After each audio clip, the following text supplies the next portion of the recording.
Hello friends, ఎలా ఉన్నారు? Welcome to our channel personality development skills episode number 12కు స్వాగతం. ఫ్రెండ్స్, మనకున్న అతిపెద్ద శత్రువు ఎవరో తెలుసా? మన ఎమోషన్స్. అవునండి, ఒక పని చేయడానికి చేయకపోవడానికి పని చేయడానికి మధ్యన మన మనసులో మెదిలే అనేక ఆలోచనలు మనలో అనేక ఫీలింగ్స్ని కలగచేస్తాయి. ఆ ఫీలింగ్స్ మనల్ని భయపెడతాయి, మనల్ని టెన్షన్కి గురిచేస్తాయి, ఆ పని ఫెయిల్ అవుతుందేమో అని అనుమానాన్ని సృష్టిస్తాయి, ఆ పనులు చేయకుండా ఉండేలాగా మనలో బద్ధకాన్ని సృష్టిస్తాయి.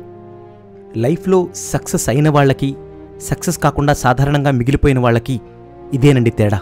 సక్సెస్ అయిన వాళ్ళు వాళ్ళ ఎమోషన్స్ని కంట్రోల్ చేసుకుని వాటిని వాళ్ళ సక్సెస్కి తగ్గట్లుగా ఉపయోగించుకుని లైఫ్లో గొప్ప పనులు చేసి సక్సెస్ అవుతున్నారు. సక్సెస్ కాని వాళ్ళు వాళ్ళ యొక్క నెగిటివ్ ఎమోషన్స్కి లొంగిపోయి వాళ్ళు చేస్తున్న పనిలో చిన్న చిన్న ఫెయిల్యూర్స్ వస్తే వాటిని వదిలేయడం, లేదా ఈ పనులు నేను నిజంగా చేయగలనా అనే సెల్ఫ్ డౌట్ వాళ్ళలో క్రియేట్ చేసుకోవడం, అలాగే ఎవరైనా ఏదన్నా అంటే దాని గురించి అతిగా ఆలోచించేసి వాళ్ళలో వాళ్ళే అనవసరమైన సెల్ఫ్ టాక్ అంటే మాట్లాడేసుకుని రూల్స్ పెట్టుకుని ఇది నాకు అనుగుణంగా జరగట్లేదు అనే కోపానికి, విపరీతమైన భావోద్వేగానికి లోనవుతున్నారు. దీన్ని అధిగమించడానికే ఆర్ఈబీటీ అనే ఒక కొత్త కాన్సెప్ట్ మీ ముందుకు తీసుకొచ్చాను ఫ్రెండ్స్. ఆర్ఈబీటీ అంటే రేషనల్ ఎమోటివ్ బిహేవియరల్ థెరపీ. అంటే మీలో రేషనల్గా కలిగే ఆలోచనలను, మీలో కలిగించే ఎమోషన్స్ పట్ల మీ యొక్క బిహేవియర్ ఆధారపడి ఉంటుంది. కాబట్టి ఆ బిహేవియర్ని మార్చుకునే థెరపీని మీకు మీరే చేసుకోవడం. దీన్ని డాక్టర్ ఆల్బర్ట్ ఎల్లిస్ అనే ఆయన 1954లో సృష్టించారు. ఈయన ఏమంటారంటే, మన జీవితంలో జరిగే ప్రతి విషయం కాజ్ అండ్ ఎఫెక్ట్ అనాలిసిస్ ప్రకారం జరుగుతుంది అని. హ్యూమన్ మైండ్ యొక్క ఫంక్షనింగ్ ఎలా జరుగుతుందంటే, ఫస్ట్ మనకి థాట్ వస్తుంది, అంటే ఒక ఆలోచన. ఆ ఆలోచన వల్ల మనలో ఒక ఫీలింగ్ కలుగుతుంది, అదే భావోద్వేగం. ఆ భావోద్వేగం ఆధారంగా మనం యాక్షన్ తీసుకుంటాం, అంటే రియాక్షన్ని మనం ఇస్తాం. దీనికి ఉదాహరణ చెప్పాలంటే, ఎవరైనా మీ మీద గట్టిగా అరిచారనుకోండి, వెంటనే ఆ అరుపు మీలో ఆలోచనలు క్రియేట్ చేస్తుంది. ఆ ఆలోచనలకి బలం చేకూరేలాగా ఈ క్రింది విషయాలు జరుగుతాయి. అవే సెల్ఫ్ టాక్.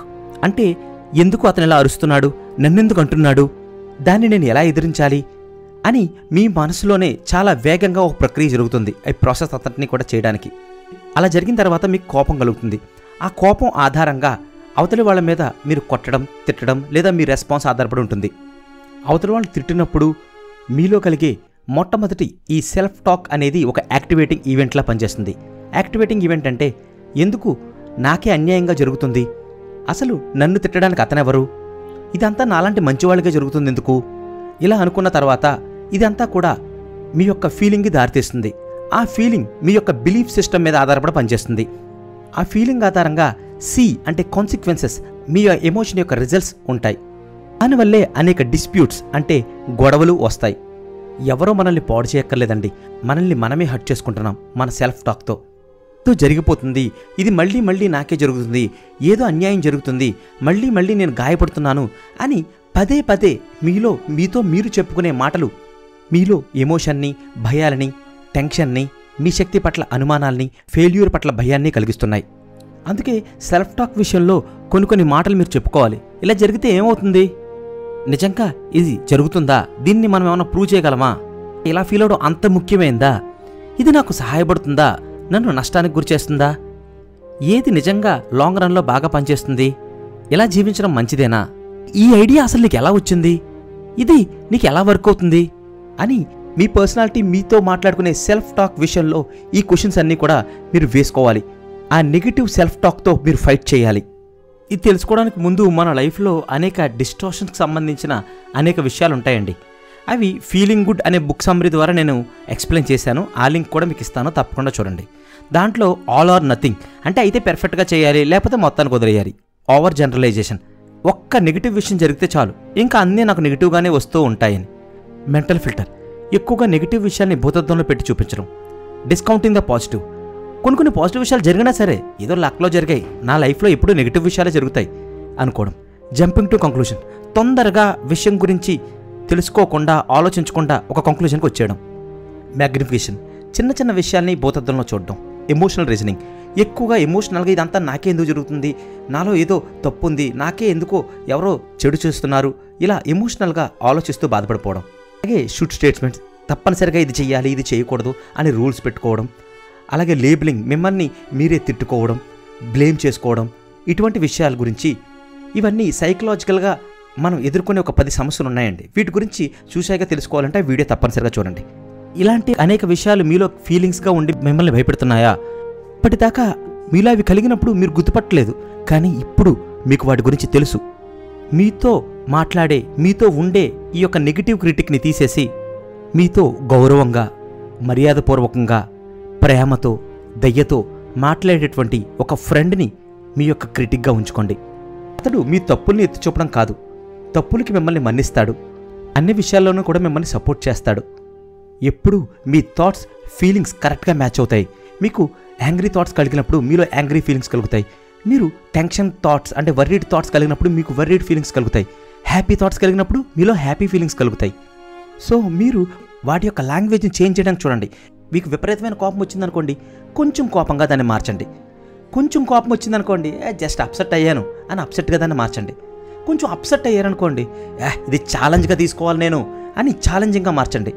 అస్సలు భరించలేనటువంటి విషయంగా ఉందనుకోండి, ఇది కొంచెం కష్టమైన విషయం అని అనుకోండి. ఇది చాలా కష్టమైన విషయం అనుకోండి, లేదు ఇది కొంచెం కష్టమైందే అనుకోవాలి. ఒక సమస్యని ఛాలెంజ్లా చూడండి. మీ యొక్క ఫెయిల్యూర్ని మిమ్మల్ని మార్చుకోవడానికి ఉపయోగపడే ఒక ఫీడ్బ్యాక్లా చూడండి. మీరు ఏ విషయంలో ఒక లూజర్గా అనుకుంటే దాన్ని ఒక సెట్బ్యాక్గా మాత్రమే చూడండి. అలాగే మీ మైండ్లో జరిగే అనేక విషయాలు, ఎమోషన్కి సంబంధించిన విషయాలు, అది గతం చేసిన గాయాలైనా, భవిష్యత్తు గురించి భయాలైనా, మీలో కలిగే అసూయ అయినా, మీలో కలిగే టెన్షన్స్ అయినా, మీలో కలిగే గిల్ట్ ఫీలింగ్ అయినా, మీ మీద మీకే కలిగే అనుమానాలైనా, భయమైనా, పగ అయినా, మీ పట్ల మీకుండే ఆత్మన్యూనతాభావమైనా, ముందు వీటిని ఫీలింగ్స్గా మాత్రమే చూడండి. ఆ ఫీలింగ్స్ని మిమ్మల్ని మీరు రీప్రోగ్రామ్ చేసుకోవడం ద్వారా కంట్రోల్ చేయగలుగుతారు. మీ ఎమోషన్స్ని మీరు కంట్రోల్ చేయగలిగినప్పుడు మీ మైండ్కి పాజిటివ్ రీప్రోగ్రామింగ్ చేసి మీరు ఈజీగా అనేక సమస్యల నుంచి బయటపడగలుగుతారు, ప్రశాంతంగా ఉండగలుగుతారు అని ఎప్పటికప్పుడు ప్రాక్టీస్ చేస్తూ ఉండాలి. ఫ్రెండ్స్, జీవితం అంటేనే ఒక పోరాటంగా భావించండి, ఒక యుద్ధంగా భావించండి. అయితే ఈ యుద్ధాన్ని మీ శరీరంతో చేయడం లేదు, మీ యొక్క మైండ్తో మీరు చేస్తున్నారనుకోండి. మీ శత్రువుతో మీరు పోరాడినప్పుడు మీరు కొట్టకుండానే మీ మైండ్లోనే అతని పట్ల భయపడితే, మీ శక్తి పట్ల మీకే అనుమానం ఉంటే అక్కడే యుద్ధం సమాప్తమైపోతుంది. కాబట్టి ముందుగా మీ మైండ్కి ట్రైనింగ్ ఇవ్వండి. ఒక బ్లేడ్ లాగా పదునుగా దాన్ని మార్చండి. అది మీలో కలిగే సంకోచాలన్నింటినీ కూడా, భయాలన్నింటినీ కూడా ఖండఖండాలుగా నరికేసేటువంటి ఒక ఆయుధంగా మార్చాలి. మీకు కలిగే నొప్పి కంటే బలంగా మీ మైండ్ ఉండాలి. మీరు ఎదుర్కొనే ఫెయిల్యూర్స్ కంటే దృఢంగా మీ మైండ్ ఉండాలి. చాలామంది సక్సెస్ని సాధించిన వాళ్ళెవరూ కూడా ఎంతో శక్తివంతులు, దృఢమైన వారు కాదండి. వాళ్ళ మైండ్ని వాళ్ళు దృఢంగా ఉంచుకున్నారు, వాళ్ళ హృదయాన్ని వాళ్ళు రాయిగా చేసుకున్నారు. A weak mind will break before the body ever does. That is why I made my mind unbreakable. మీ శరీరం అనేక పనుల్లో ఇంకా చాలు ఆపేద్దాం అంటే మీ మైండ్ మిమ్మల్ని ఇంకా సరిపోదు, ఇంకా ముందుకు వెళ్ళాలి అని పుష్ చేయాలి. అలాగే అనేక పనుల్లో చాలు చాలు నాకు చాలా నొప్పిగా ఉంది, ఇక్కడితో ఆపేద్దాం, క్విట్ చేద్దాం అని అంటే నోరు మూసుకో, నువ్వు ఇంకా ఎక్కువ చేయగలవు అని మీ మైండ్ మీతో చెప్పగలగాలి. ఎంతోమంది స్కిల్ లేకపోవడం వల్ల, సరిగ్గా ప్రిపేర్ అవ్వకపోవడం వల్ల కాదు, అనేక విషయాలు ఫెయిల్ అవుతుంది. కేవలం వాళ్ళ మైండ్లో వారి పట్ల కలిగే ఆలోచనలు, అనుమానాలు, వాళ్ళ ఫెయిల్యూర్ వల్ల కలిగే భయాలు, వాళ్ళ శక్తి పట్ల వాళ్ళలో అనుమానాలను కలగజేసి వాళ్ళని ఫెయిల్ అయ్యేలా చేస్తున్నాయి. స్థిరంగా నిర్ణయించుకోండి, ఇక నుంచి నేను చేసే ప్రతి పని, నేను జీవించే ప్రతి రోజు ఎప్పటికీ క్విట్ చేయను, పోరాడుతూనే ఉంటాను, నా శరీరంతోనూ నా మనసుతోనూ కూడా.